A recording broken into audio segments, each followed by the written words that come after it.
ননদ এসেছিল, তো আজকে সে চলে যাচ্ছে, তো তাই ছাড়তে আর কি যাচ্ছে।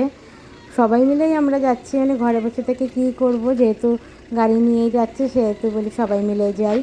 আর সঙ্গে আমার শাশুড়ি মাকেও নিয়ে যাচ্ছে, গিয়ে কদিন থেকে আসবে। আর তাই জন্য এই যে আমরা তো যেরকমভাবে ঘরে ছিলাম সেরকমভাবেই চলে গেছি। আমি স্টেশন তো একদমই কাছে, আর স্টেশনে নামিয়ে দিয়েই চলে আসবো, তাই জন্য আর এরকম পাগলের মতোই চলে গেছি, কোনো মাথাও আর আঁচড়াইনি।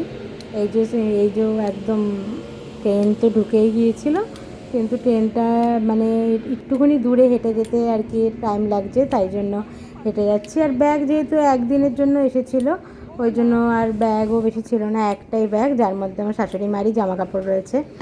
তো আর এই ট্রেনটা দেখো, এখানটা আমার না এই প্ল্যাটফর্মটা আমার খুব ভাল লাগে। এটা এটা যদিও আমাদের ইয়ে থেকে মানে 7 মিনিট দূরে, তবুও প্ল্যাটফর্মটা অনেক দূরে, আর হাঁটতেও অনেকটা হচ্ছিলো, তাই জন্য আমার শাশুড়ি মার অনেকটা কষ্ট হচ্ছিলো। কারণ আমরা মানে গাড়ির এত জ্যাম ছিল, ওই জন্য স্টেশনের এই মাথায় নেমেছিলাম, আর হেঁটে প্রায় মধ্যখানের দিকে যেতে হয়েছে।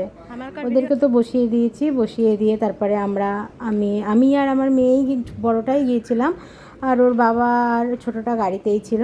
আর এই জায়গাটা না আমার এত ভালো লাগে।